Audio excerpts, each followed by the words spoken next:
Hello दोस्तों, नमस्कार। आप सभी का स्वागत है हमारे YouTube चैनल पे। मैं आप लोगों के लिए लेकर आई हूँ कुछ जानकारियाँ जो कि मैं बताऊँगी कि नाग पंचमी कब पड़ रही है, कौन सा दिन है, कौन सा तारीख है और कौन सी तिथि को पड़ रही है।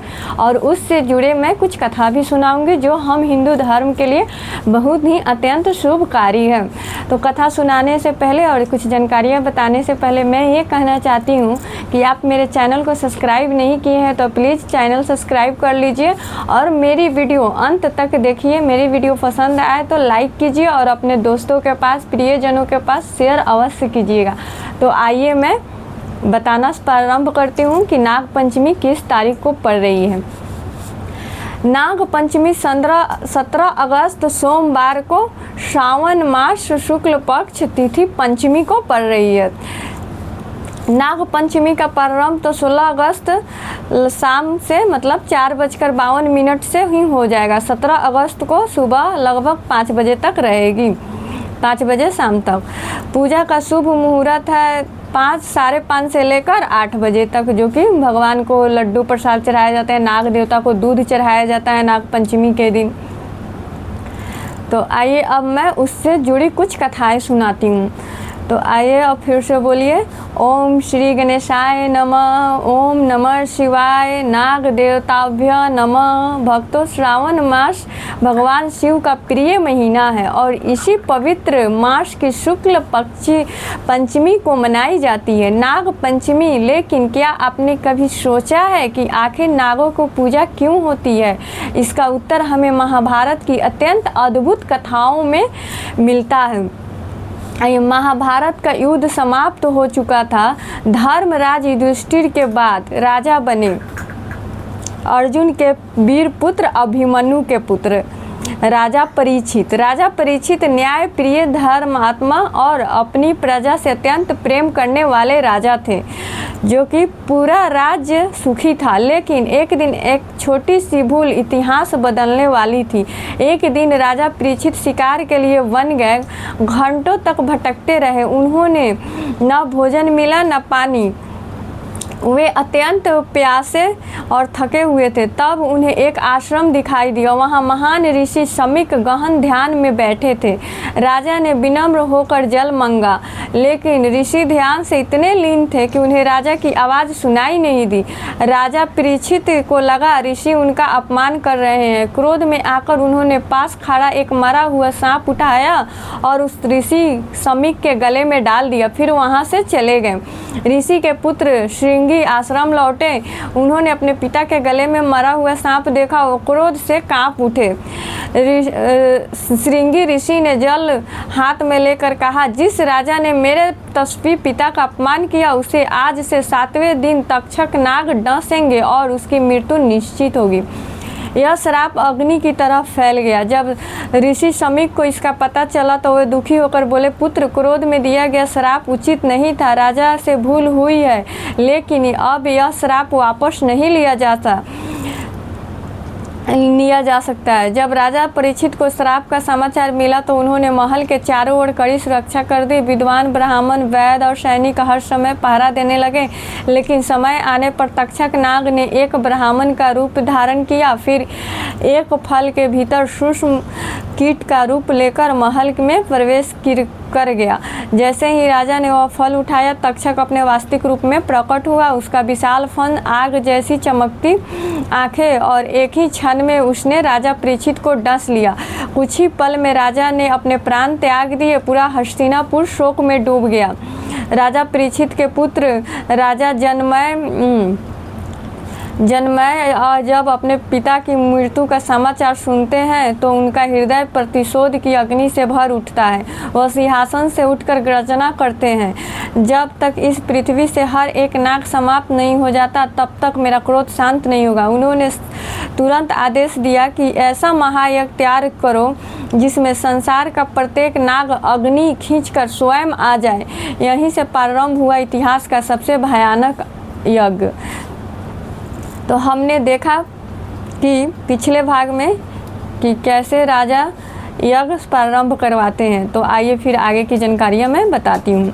राजा जन्मेजय ने विशाल यज्ञशाला बनवाई। देश भर के महान ऋषि और ब्राह्मण बुलाए गए। वेद मंत्रों का उच्चारण शुरू हुआ। जैसे ही मंत्र गूंजे एक अद्भुत चमत्कार हुआ। धरती, जंगल और पर्वतों में रहने वाले हजारों नाग मानो किसी अदृश्य शक्ति से खींचकर सीधे यज्ञ की अग्नि से गिरने लगे। छोटे नाग, विशाल नाग, रंग बिरंगे नाग सब अग्नि में समाते जा रहे थे। पूरे आकाश नागों का फुफकार से गूंज उठा। उधर नाग लोक में हाहाकार मच गया। हर दिशा में भय का वातावरण था। नागराज वासुकी चिंतित थे। उन्होंने देखा कि उनके कुल के अनगिनत नाग अग्नि में समा चुके हैं।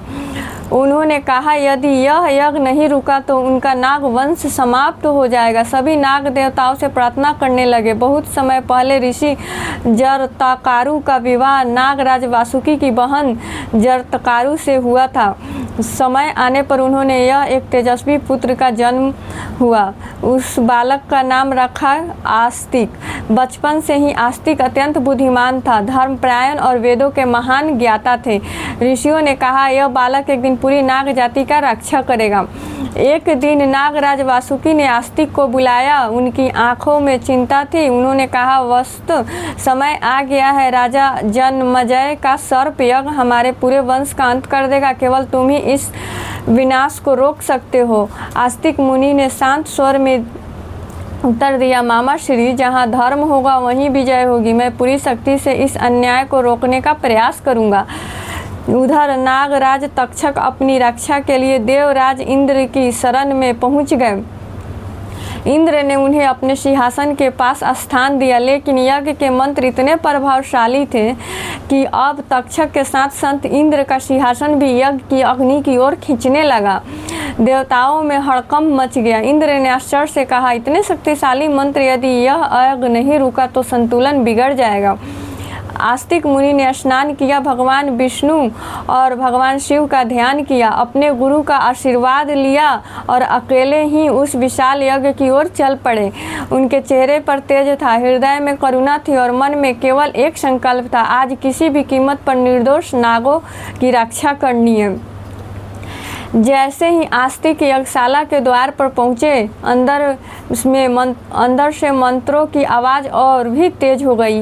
यज्ञ की अग्नि प्रचंड रूप धारण कर चुकी थी। तक्षक भी धीरे धीरे अग्नि की ओर खींचने लगे। क्या आस्तिक समय रहते यज्ञ को रोक पाएंगे? आगे की जानकारी के लिए मैं और कथा सुनाऊंगी। हमने देखा राजा जन्मेजय के सर्प यज्ञ की अग्नि में हजारों नाग खींचकर गिर रहे थे। नागराज तक्षक भी देवराज इंद्र की शरण में पहुंच गए थे, लेकिन यज्ञ की शक्ति इतनी प्रबल थी कि इंद्र का सिंहासन भी तक्षक सहित यज्ञ की ओर खींचने लगा। तो विशाल यज्ञशाला चारों ओर वेद मंत्रों की गूंज, आकाश तक उठती अग्नि की लपेटे। राजा जन्मेजय सिंहासन पर बैठे थे। उनकी आंखों में अभी भी पिता की मृत्यु का दुख और प्रतिशोध का ज्वाला थी। उसी समय एक तेजस्वी बाल ऋषि यज्ञशाला में प्रवेश करते हुए थे, महर्षि आस्तिक। उनके चेहरे का तेज देखकर पूरी सभा कुछ क्षणों के लिए शांत हो गई। आस्तिक ने सबसे पहले यज्ञ में उपस्थित ऋषियों और ब्राह्मणों को प्रणाम किया। राजन, आपका यज्ञ अत्यंत महान है, अपने धर्म के अनुसार इसका आयोजन किया है। उन्होंने कहा, वत्स, मैं तुम्हारी विद्वता से प्रसन्न हूँ, मांगो जो भी वरदान चाहिए। सभा में बैठे ऋषि भी मुस्कुरा उठे, लेकिन किसी को नहीं पता था कि आस्तिक क्या मांगने वाले हैं। आस्तिक ने शांत स्वर में कहा, राजन, यदि आप सचमुच मुझसे प्रसन्न है तो कृपया इस सर्प यज्ञ को यहीं रोक दीजिए। यह सुनते ही पूरी सभा में सन्नाटा छा गया। राजा जन्मेजय का चेहरा बदल गया। उन्होंने कहा, क्या तुम जानते हो कि तक्षक ने मेरे पिता की हत्या की थी? आस्तिक ने विनम्रता से उत्तर दिया, राजन, अपराधी को दंड मिलना चाहिए, लेकिन निर्दोषों का विनाश धर्म नहीं है। हजारों नागों का क्या दोष है? सभा में उपस्थित महर्षि व्यास और अन्य विद्वान ने भी कहा, राजन, क्रोध में लिया गया निर्णय अक्सर धर्म से दूर ले जाता है। क्षमा ही सबसे बड़ा धर्म है। राजा जन्मेजय कुछ क्षण मौन रहे। उन्होंने अपने पिता को याद किया, फिर उन असंख्य असंख्य नागों को देखा जो बिना किसी अपराध की अग्नि में गिर रहे थे। उनकी आंखों में आंसू आ गए। उन्होंने अपना मुकुट उतार कर कहा, आज से मेरा प्रतिशोध समाप्त हुआ। मैं इस यज्ञ को यहीं रोकता हूँ। जैसे ही राजा ने यज्ञ रोकने का आदेश दिया, वेद मंत्रों का उच्चारण थम गया। यज्ञ की अग्नि शांत होने लगी। नागराज तक्षक सुरक्षित बच गए। नागलोक में आनंद छा गया। नागराज वासुकी ने आस्तिक मुनि को गले लगाकर कहा, बस आज तुमने केवल नागों की नहीं, धर्म और करुणा का भी रक्षा की है। देवताओं ने आकाश से पुष्प वर्षा की। मान्यता है कि जिस दिन आस्तिक मुनि ने नाग वंश की रक्षा की, वह दिन श्रावण शुक्ल पंचमी थी। तभी से इस तिथि को नाग पंचमी के रूप में मनाया जाने लगा। लोग नाग देवता की पूजा कर उनसे परिवार की रक्षा, सुख समृद्धि और प्रकृति के संतुलन की प्रार्थना करने लगे।